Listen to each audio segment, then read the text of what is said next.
Welcome back to Ray's Garage. I'm Ray Kenyalia. Well, it's been an interesting week, and if I seem more loopy than normal, it's because I'm on some pretty strong pain meds right now. I had a hernia operation earlier this week, and it's pretty much kicked my ass. So not only that, but I'm restricted to lifting no more than 10 pounds for the next month. So I'm pretty much out of commission for a while. My hands are tied as far as doing anything physical. But I do have some good news, man. I got word on Friday that City of Clovis Plan Check approved my building plans, and I could proceed and pull permits sometime next week. So I'm going to have to round up my contractor and the subcontractors and hopefully get something scheduled and hopefully break ground in the next couple weeks. So I was really happy to hear that. That was good news. I'm looking forward to getting started, man. It's hard to believe, but yeah, we're moving forward. So other than that, this week's been pretty much just recovery from surgery. Last weekend was my last weekend before surgery, so Philip Monday and I did some welding on the ZTFab welding cart. We got most of it done. We only have a little bit more left to do. Hopefully we can finish that later today. I'm going to have Philip come over and finish it up since I'm out of commission. So I can play supervisor and order him around a little bit. So anyway, we've TIG welded the whole cart. It's turned out real nice. I'm happy with the results so far. So we're almost there. I haven't decided on a finish yet, but we'll get there. I got plenty of time to decide. Other than that, sorry guys, no machining in this episode. There may not be any machining for a couple weeks till I can recover. Other than that, there's just a couple things I want to share with you. So let me reposition the camera and talk about some stuff I'd like to share. I'll be right back.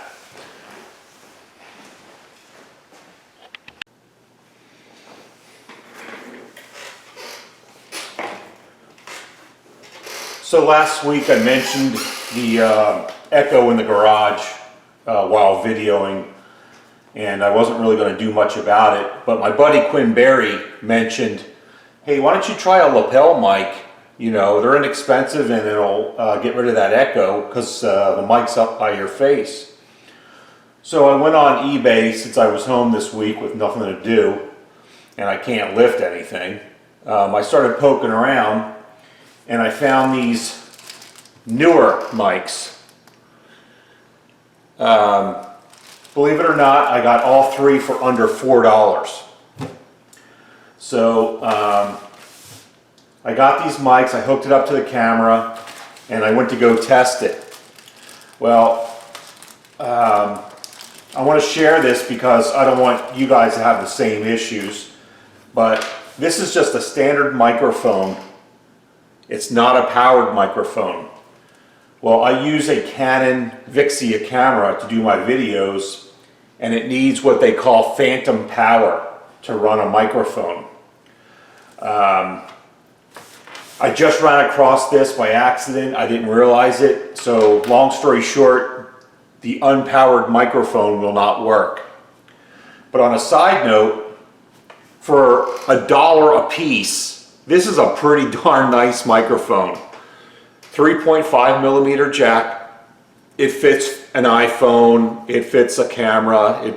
Standard audio jack. And it's got this big obnoxious sock on it, which you can take off.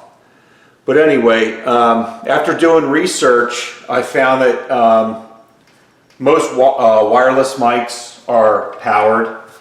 As a matter of fact, for all my videos, I normally use this Takstar shotgun mic, which works very well, but it is a powered microphone. As you can see, it powers on. So it creates this phantom power that my Canon Vixia camera needs. So I just did a little bit more poking around, and I ended up finding another microphone, which it's on its way, and it has a power supply, just a small power supply. And it also has a 256-inch cord, where these cords are only 46 inches. So that's really not going to work much for what we do as far as filming. I would think the best bet is a good quality wireless mic, but you know, I'm not going to invest $100 in a wireless mic just yet. As a matter of fact, I get asked a lot about my audio and video equipment that I use for filming YouTube videos, and let me get this. Believe it or not, this is what I used for a long time. I made this little jig to hold my iPhone so I could record my videos. And guys, I used this for a couple years. I'm sure it showed, but and even before this, I had a little, I think it was called a flip, but that was terrible videos. But this is something that actually made nice video. The audio was good, the video was good, the camera in these iPhones are excellent. And I just have it on my Starrett mag base, and I would just move it around. The only problem with this is when I was machining and this was mounted to the machine, it would pick up vibration. So what I'll do is, let me cut and I'll video with this one next, and I'll show you the camera I use for doing my videos now. So be right back. Okay, so now I'm filming with my iPhone 5 on the Starrett indicator stand. But this is what I normally video my YouTube videos with. It's a Canon Vixia HFR 600, and it's a 57 by zoom, mechanical and digital zoom. It's 1080 high definition, 32 by optical zoom, and I guess the rest of it is digital. I'm not really sure how this stuff works. It's an inexpensive camera. It works great. I made this little bracket for it right here. Just put it in between the stand mount and the camera with the quarter 20 threads, and that's for my my Takstar shotgun mic. Basically, this fits right on here, and that way it's all one nice little package. And then this plugs into the microphone port, and then you have to power this on or you won't get audio. That's why it works, because it's a powered mic. This lens protector. It's a pretty decent little camera. I can't even remember how much I paid for it. I know it's inexpensive, but it works good.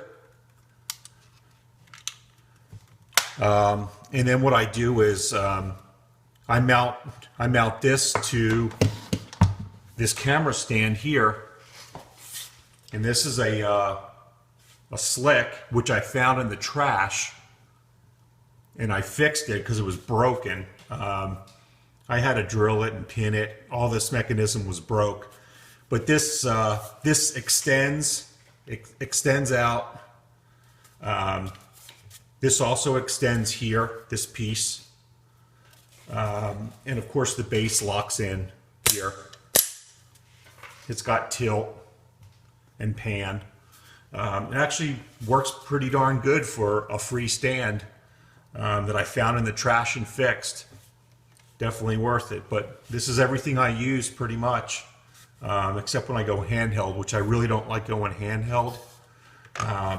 Nobody likes shaky videos, and for that matter, nobody likes crappy audio either. But I will work on it in time. my main focus now is getting my workshop, my new workshop built, and then we'll go from there and maybe improve on lighting, audio, and video. I know a lot of guys out there are producing some really nice stuff. I'm not sure if they're doing it with real good equipment or with just these basic tools. Like I mentioned, I used this iPhone to make my videos for a long time before I bought the Vixia, and it was pretty darn good quality. So anyway, let's wrap it up in here, head back out to the garage, and wrap things up out there.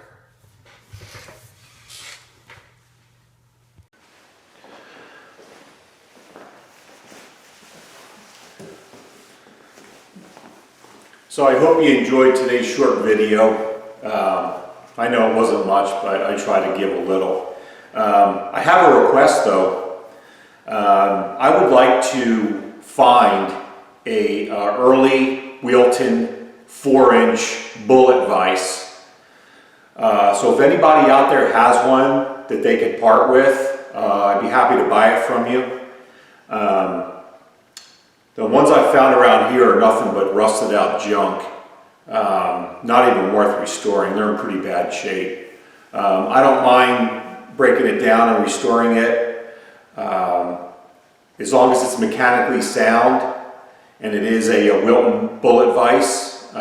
It doesn't even have to be a swivel base, but if it is, you know, bonus, I guess.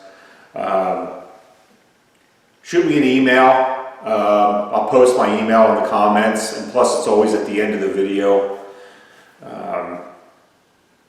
And let me know if you have one or know of one in my area that I could go pick up or have it shipped to me, you know. Anyway, but I do appreciate it. Again, a 4-inch Wilton Bullet Vise. I know they come 3-inch, 3.5, 4, 5. The 4-inch is about the size I'm looking for. So if you have something close, you know, hit me up. I really do appreciate it. Thank you once again for tuning in, and thank you for all your comments, likes, and subscriptions. Get out in your shop and make something cool. Until then, see ya!